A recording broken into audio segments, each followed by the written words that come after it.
Two-Face, scarred and dangerous. Let's profile one of Batman's most tragic enemies. Two-Face is as unlikely a supervillain as you're ever going to meet. He started out as a crusading lawyer, Harvey Dent, who became a district attorney for Gotham City. There was always a struggle within Dent, however, and unfortunate events allowed that internal strife to rise to the surface. When acid was thrown into his face, Dent became Two-Face, a villain obsessed with duality.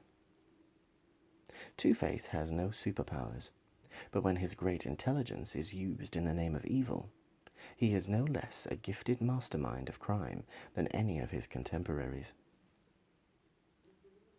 His unhinged personality makes him a constant wild card. No one really knows what his next move will be, not even the iconic coin that determines most of his decisions. But as Harvey Dent navigates both the calm and the storm that is his everyday life, he knows that he was always Two-Face. It was always there inside him, just waiting to get out. Harvey Dent's first signs of strangeness was due to his father. He was a violent man with a creatively cruel streak that made his abuse of Harvey that much worse.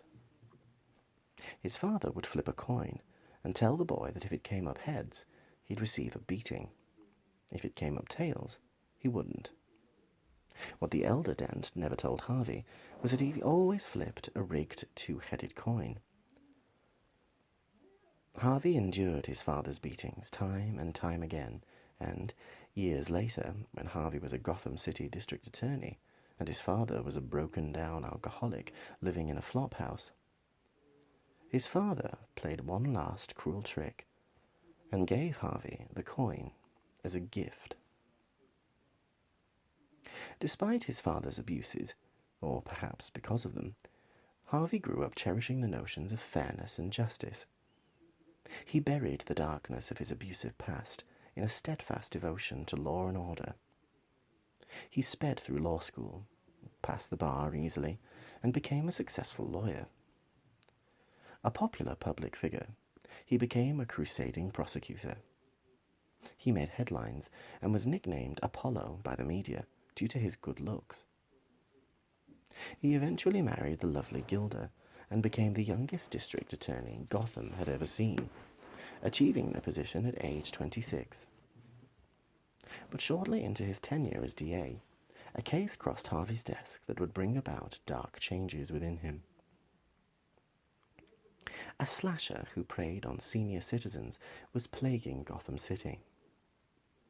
Dr. Rudolph Klemper was arrested as the murderer, and Harvey set about prosecuting the case. The evidence was only circumstantial, but deep down Dent knew Klemper was indeed the killer. Lacking sufficient evidence, Harvey lost the case, and Klemper went free. Klemper returned to taunt Dent, revealing that he had a split personality. As Dr. Klemper, he could remain calm, cool, and collected on the witness stand. It was as Little Rudy that he committed the murders. Klemper told Dent that he saw the same in him, and urged the lawyer to give his other side free rein. Harvey acknowledged a dreadful truth in the doctor's words, and was so shaken that he actually took Klemper's advice. He killed Klemper by blowing up his house. Dent returned to administering law and order, attempting to adhere to a mantra. The law is my life. It keeps me whole, maybe even keeps me sane. He struck up a partnership of sorts with Gotham City Police Commissioner Jim Gordon and the masked vigilante known as the Batman. The partnership worked well, until Harvey became too hungry for justice. He tried to get Batman to plant evidence to help his cases, but Batman refused. Finally, when confronted by the paroled thug Mad Dog Pike, Dent snapped and beat Pike to within an inch of his life. Darker and darker impulses and the hints of a split personality were surfacing within Dent. It would take over only one more trauma to push him completely over the edge. Meanwhile, at home, Dent's wife Gilda longed to start a family, but her husband spent much of his time in the office. He was becoming obsessed with the idea of taking on Carmine the Roman Falcone, Gotham's seemingly untouchable crime lord. Harvey took chances in baiting the Roman, even going so far as crashing a Falcone family wedding. Then, suddenly, members of the Falcone family began dying, murdered by a serial killer who struck only on holidays. When Falcone became suspicious that Harvey Dent was this killer, now known as Mr. Holiday, he sent hired killers to assassinate Harvey by blowing up his house. Harvey escaped, though he was briefly thought to be dead. Soon thereafter, the house bombers, Mickey the Mink Sullivan and his gang, were killed by Holiday. Harvey and Gilda moved into a new home, but Harvey's dark impulses continued. He even harbored strong suspicions that Gilda was Holiday and decided to assist her by shooting Alberto Falcone on New Year's Eve. Harvey then escalated a Gotham gang war by assassinating rival mobster Luigi Moroni. Luigi's son, Salvatore Moroni, agreed to testify against Carmine. Harvey was finally getting what he wanted, Moroni's testimony, with which he could convict Falcone and thus end his obsession. But Moroni double-crossed him. Harvey's crooked assistant, Vernon Fields, provided Moroni with a weapon, acid, concealed, ironically enough, in an antacid bottle. At a pivotal moment in the trial, Moroni hurled the acid at Dent. It struck him across the face and he collapsed, writhing in pain. The acid horrifically scarred half of Harvey's face and shattered what remained of his fragile sanity. Harvey Dent had become transformed into Two-Face. Harvey was rushed to hospital, but stabbed his surgeon and escaped. Taking his father's two-headed coin and scarring one side of it, just as his own face was now scarred, he went missing for a month, living in Gotham's sewers. He finally emerged, looking for final vengeance against Falcone. Despite an attempt by Batman to stop him, Harvey got his revenge and shot Carmine Falcone twice in the head, killing him. Two-Face also took his revenge on Dent's assistant, Vernon Fields, shooting him as well. He then allowed himself to be arrested by Commissioner Gordon. Harvey was committed to Arkham Asylum along with the mentally unhinged Alberto Falcone, who, having survived Harvey's attack, had tried to take full credit for the Holiday murders. No one knew that it was actually Harvey and Gilda Dent who had committed them. For Sofia Falcone Gigante, daughter of the Roman, it was not enough to see Harvey Dent rot in the asylum. She took out a contract on his life, and after a short stint in Arkham, a massive jailbreak occurred. Multiple Gotham villains, including Two-Face, escaped. Sophia's revenge was put on hold as Gotham's underworld tried to find Harvey. Meanwhile, a new hangman killer appeared on Gotham streets, killing a police officer in a way that was familiar. One dead every month on a public holiday. The bodies were found with papers from Harvey Dent's old DA files.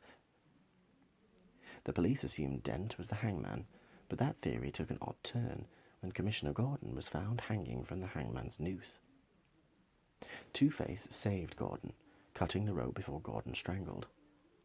Batman and Gordon speculated that Two-Face might still be hangman, his newfound duality leading him to act as both Gordon's assassin and his saviour. Two-Face was tracked down and cornered in Gotham sewers, where he was arrested. While standing trial as the hangman, Two-Face was busted out of the courtroom by a phalanx of Gotham villains. On the way out, Two-Face stole all the hangman evidence.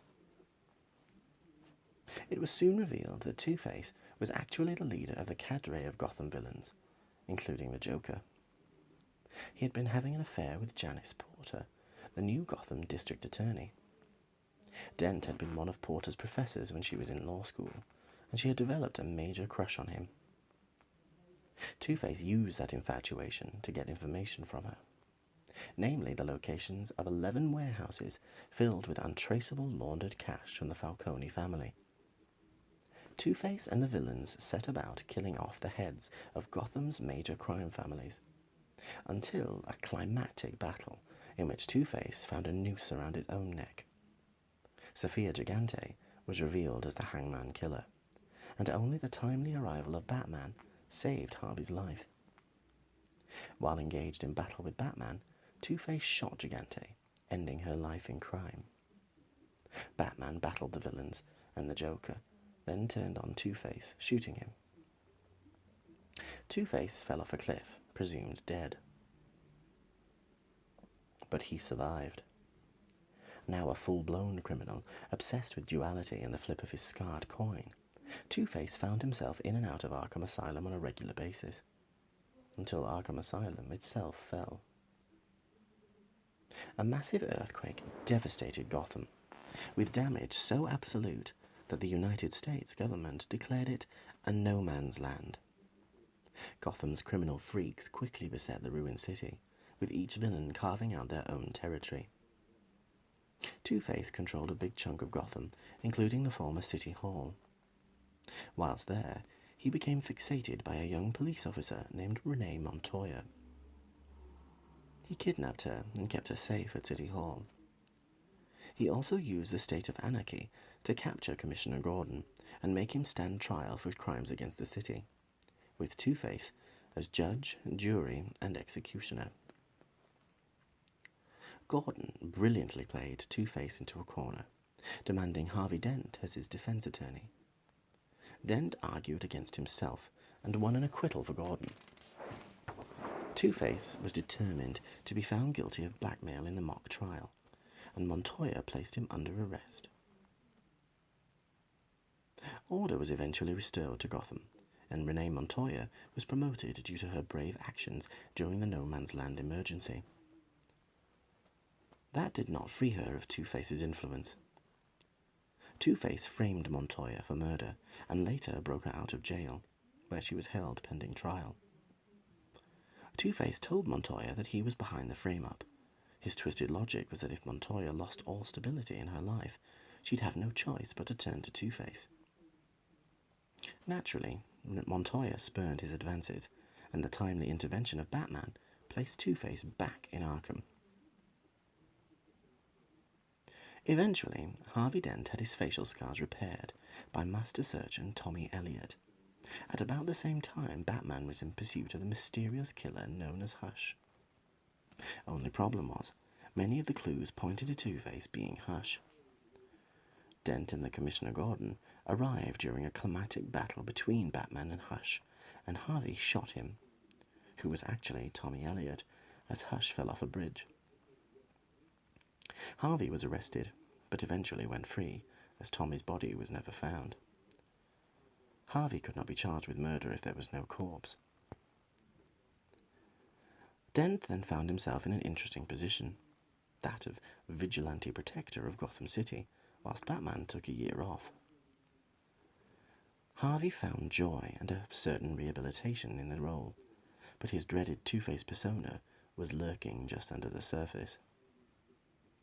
He experienced hallucinations that drew him closer and closer to becoming Two-Face again. When Batman returned, Harvey felt useless and unappreciated, and teetered on the brink of insanity once again. When he was accused of several murders, Dent lost out to his Two-Face personality. Using a scalpel and acid to brutally scar his own face, he became Two-Face once more. Blaming Batman for his fate, he escaped into Gotham City's underworld. Most recently, Two-Face came into contact with the Penguin, as he and a host of supervillains had heard rumblings that the United States government was kidnapping superpowered baddies by the score. The Penguin, schemer that he is, was running an underground escape route to get villains to safety, and Two-Face wanted to travel that road. Before a deal could be brokered, the US-sponsored Suicide Squad captured Two-Face and a handful of other villains. Two-Face was transported to a far-off alien world and dumped there with dozens of other villains. On this planet, called Salvation Run, the villains had to battle both natural and mechanical menaces for survival, all the while trying to carve out their own society. No matter what the outcome or how long he may remain on Salvation Run, Two-Face has shown unflappable resolve. He will undoubtedly return to be a thorn in Batman's side time and time again.